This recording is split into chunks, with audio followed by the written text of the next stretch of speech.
Hi everyone, I'm Karima Devine and welcome to 12 News in Focus. Every week we take a look back at some of the stories brought to you from our 12 News journalists. On today's show, how an Arizona family is rebuilding after the rolling fire and why a chip maker is giving the city of Phoenix a water conservation grant. But first, a high school senior captures lightning in a bottle with her senior photos. Take a look at this amazing photo. It was one of several captured this week by a professional photographer and storm chaser. Now, a 17-year-old has major bragging rights on her senior pictures. It was like a small little patch of dust. It actually came into a real haboob, got the weather notifications on our phones, and we followed it all the way. Meet Lily Jankowski of Reading, Pennsylvania. My dad had to get the car and move it while I was running from the haboob. Lily convinced her family to bring her to Arizona to chase a storm and get senior photos. I've had the vision of getting pictures out in front of a storm and with the interest of meteorology, it's this is so me. Andy Jankowski, the dad, said the experience blew them away. And just not sure what to expect as we kind of started the day with Mike. But it turned into just something very unique, very special. Mike is Mike Olbinski. The 51-year-old changed careers over a decade ago, combining his passions, storm chasing and photography. There's very few people, I think, that I know that chase storms and love nature and also like to take pictures of people. The Phoenix resident got so good at it, he even sold some of his best work to Hollywood, including this clip to Marvel's Thor: The Dark World. I thought I was gonna get my student loans paid off with this, and then they offered me $1,000, and I'm like, what? And I got him to bump it up a little more. Olbinski said everything fell into place on Sunday when he took the family to southern Arizona. I'm pretty sure this is my favorite photo shoot of all time now. We caught the family today just before they headed to Sedona to finish their vacation, but Lily plans to come back. She wants to study meteorology at Arizona State University. With photojournalist Chris Latella, I'm Craig Harris, 12 News. It's heartbreaking for this family to see what's left of the home they spent the past 30 years raising their grandchildren and now great-grandchildren in. Everything is gone. What goes through my mind is so much sadness. Can't replace all the memories and The Cordes Lakes home Roberta Bressler and her husband retired in burned to the ground. Irreplaceable belongings and a lifetime of pictures are now nothing more than charred rubble. you think of all the collections, and because I have some nice collections in there. Bressler says they were at home on July 9th when smoke filled the house. Our bed was on fire. The whole bed was engulfed in flames. They were able to escape uninjured, but only with the clothes on their back. Neither one of us had shoes. The couple watched the fire destroy their property and then extend into a neighboring field. It grew to a total of 6 acres. It jumped over there. That's probably the only reason they named it the Rolling Fire. Investigators were here on Wednesday trying to figure out what caused the fire. The Bresslers hope to rebuild If at all possible. and continue making memories with their family, who always called this place home. They always knew they had a place to go. We've all come back here, so it was our home too. A fundraiser was created to help this family rebuild. We have a link to that on 12news.com. In Cordes Lakes, Gabriela Becerra, 12 News.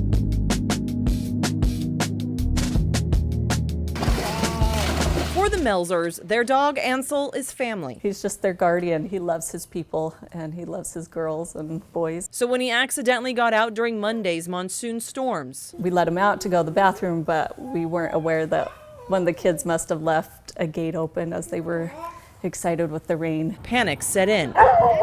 He has epilepsy, and with that has come his desire to just run. So I drove around looking down the canals. These girls are cross-country runners, and they woke up early the next morning and they were running all down the canals looking. But they didn't. You don't have a lot of hope that you're gonna find your dog after it's been so many hours. And when all hope seemed lost, these Mesa firefighters We got reports that there was a dog in the canal. brought it back, responding to a rescue Tuesday morning. We got on scene, we approached the issue, we made an evaluation that the dog was swimming in circles upstream and downstream. He did seem exhausted. We didn't know how long the dog's been in. With elevated water from the storms, the rescue was dangerous. Tony made entry into the water. You know, the canals get a lot of trash, or whether it be shopping carts or any sort of debris, just making sure that I was cognizant of that and didn't get trapped on anything or hit my legs on anything. But these firefighters didn't hestate. He swam alongside the dog, pushed it towards the embankment, and we used him and the ladder kind of to stop the dog's progress moving downstream from us. Once out, they took the dog to a nearby vet, but no microchip was found. That vet, though, later sent them a social media post about a lost dog. They just messaged and said, did you lose the dog? I didn't believe it at first. Not hurt, but shaken. Ansel was soon reunited with his family. It was just awesome to see all the kids run out. Bringing man's best friend. Every community needs people who are willing to step up. Back home, where he belongs. We run calls all the time, but we don't always get to see the happy ending at the end. So it was pretty cool to see them light up. I know we would have all had the same reaction if someone brought us our dog. So it was rewarding. It was nice. Jay Cunningham, 12 News. 9-year-old Avery is kind of a big deal. Okay, yeah, I guess. He's advocating for the need for kidney donors for kids. He needs one himself. If I get a kidney, then I'll be able to go in the water. I'll be able to go outside. Avery goes through dialysis 3 days a week. For a child his age, he should be out there playing with his friends and socializing and learning how to live a normal life. Say hi. Yeah, hi. And there's 3-year-old Kentrell. It's hard to believe this bundle of energy has failing kidneys. He does dialysis 7 days a week at home for 10 hours. Both families are sharing their stories for the Darker the Night documentary. It's part of the Kidneys for Kids drive to 7,000 living kidney donations. We're traveling 12,000 miles to 33 cities. We're about 3,500 miles in. We're visiting Phoenix today to highlight the story. Brian Martindale is the executive director and founder of Kidneys for Kids. He's also a live donor for a child who needed a kidney. Got to watch her grow up. She was a stranger. Now she's as close as family to us. So we're almost 14 years in. She's getting a doctorate degree. He said the transplant surgery was easy, and he was out of the hospital within 48 hours. Now he's committed his life to helping kids like Avery and Kentrell find their new kidneys. Bye-bye. And coming up, lighting up Arizona's history with vintage neon road signs.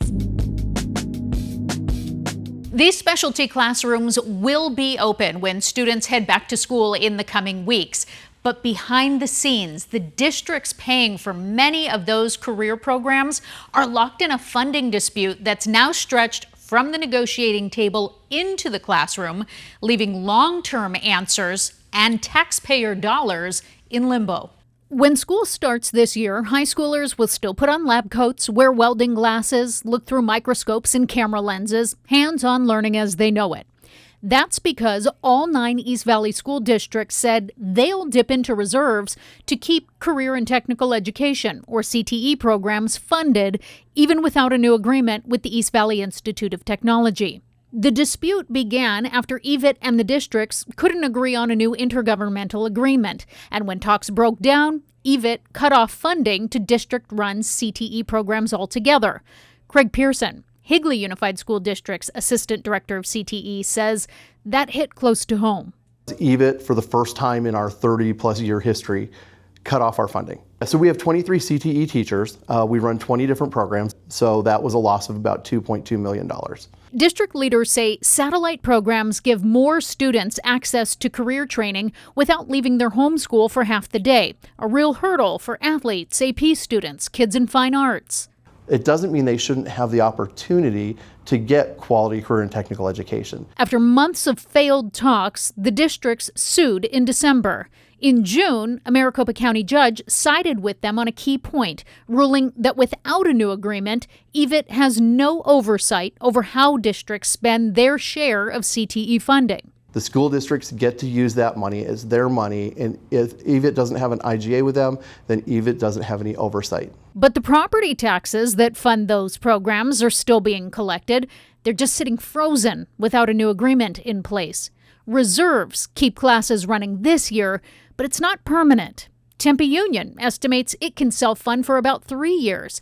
Other districts could run out sooner. More than 25,000 students are counting on these programs.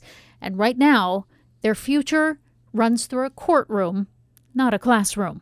In a statement, EVIT Superintendent Chad Wilson said the organization is grateful the court took the time to sort through such a complicated funding dispute, but that the ruling doesn't give schools clarity heading into this new school year. Wilson also added that students and parents should not be leveraged in a legal dispute.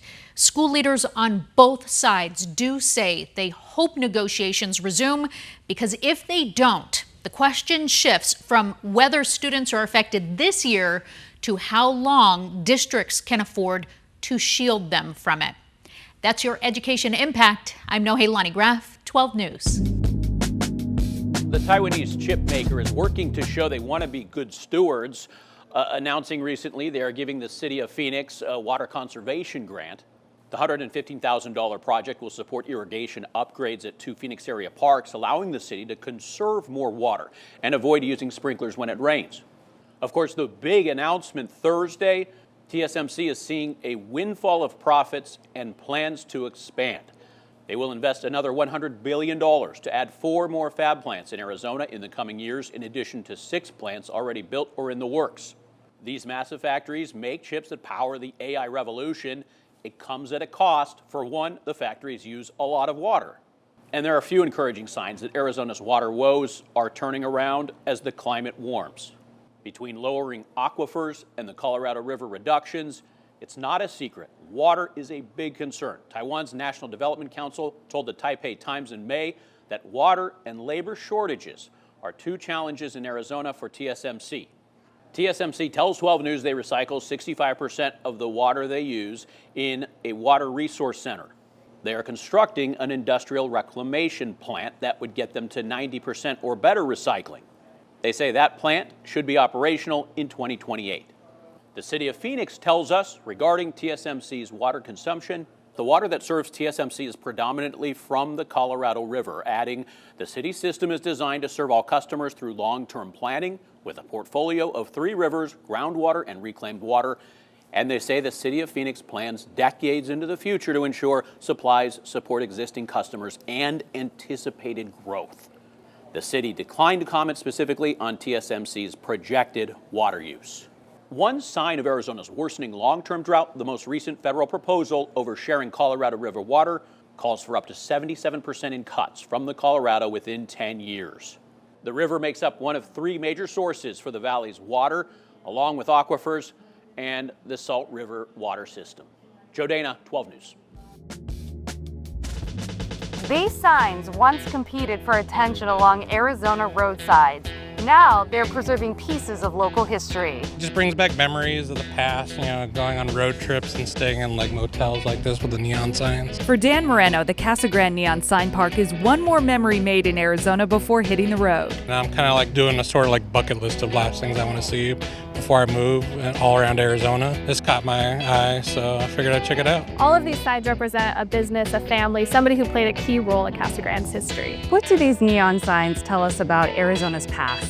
Neon signs all came in the 1920 to 1960 era, so they all represent a thriving consumer economy, and in Arizona we had that. It's a really nice way to look back at our past and see that we were participating, we were thriving, our businesses were definitely popping. Why do you think we feel so nostalgic as soon as we're around neon signs? It's a peaceful time, it was a pre-cell phone time, it was a calm time, simpler time. Is there one that's a fan favorite that everybody has to take a photo with? Goddard's sign does really well. It's very unique. So of course I had to get a photo and add myself to the collection. What do you think makes neon signs such an art form? No 2 neon signs look the same. Nowadays, a lot of our branding is very, monotoned, very similar. You have your grays, your blacks, your whites, but all of these signs, they tried to be different. They wanted different colors, different designs. So I think it really was like a who can outdo the other person. Let's make the craziest neon sign. There are 13 neon masterpieces in the collection right now, with more expected to light up the park in the future. Even this vintage tailgate gets a second chance to shine.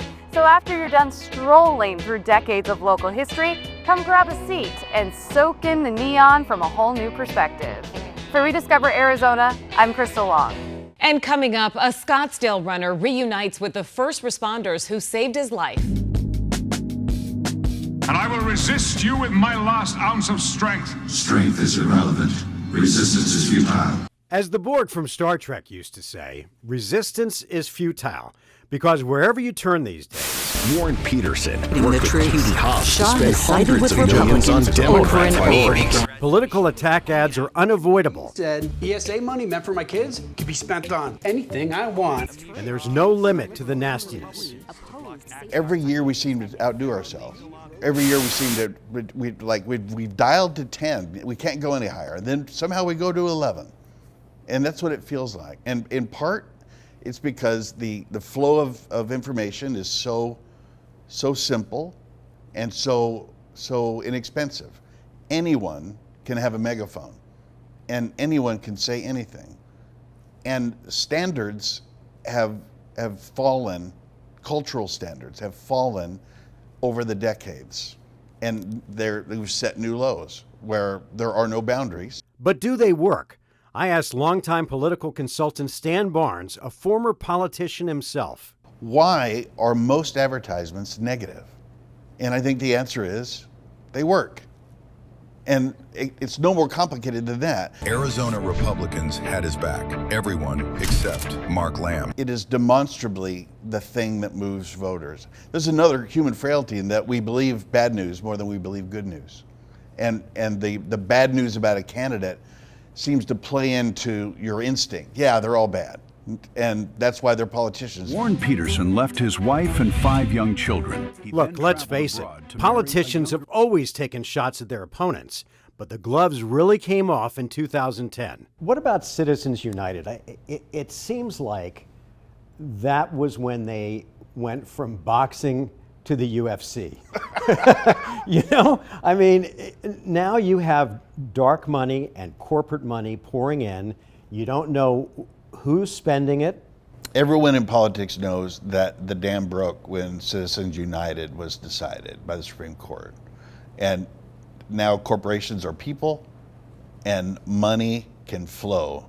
And corporate money is the easiest money to find in the political game. And worse yet, candidates can double down on the negative on this little thing called the internet. It used to be if you wanted to be negative about your opponent, you had to have money to be on Channel 12 and to tell that story. Now, all you need is your phone and your X account. And that's it. And that's free. Do you think that toothpaste of nastiness could ever be put back in the tube? We get the kind of government we deserve. And who's going to save us? It's going to be people that won't put up with this anymore and won't reward this anymore. Kevin Noonan crossed paths with a stranger back on Memorial Day weekend. He says he owes that man his life. I'm here to talk to and meet the people that actually saved my life. So I was running a half marathon.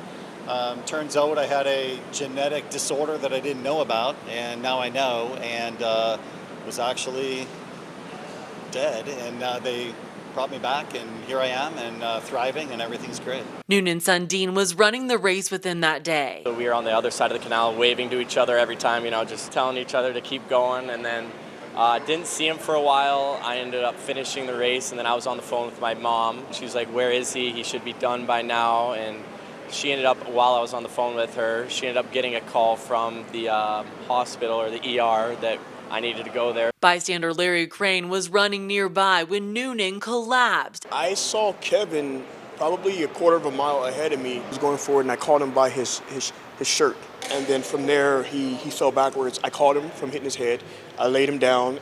I was amazed that I still knew CPR. Crane says he worked on Noonan for several minutes before other bystanders arrived to help. I know that I was sluggish, but at the same time, I was put in the position to be there for someone. Scottsdale Fire was first on scene thanks to an automatic aid system that erases city boundaries in emergencies. Firefighters combined Crane's CPR with an AED. It took 2 shock cycles to revive him. He was awake and talking prior to being admitted to the hospital ICU. When CPR is performed immediately, the patient's chance of survival can double or even triple.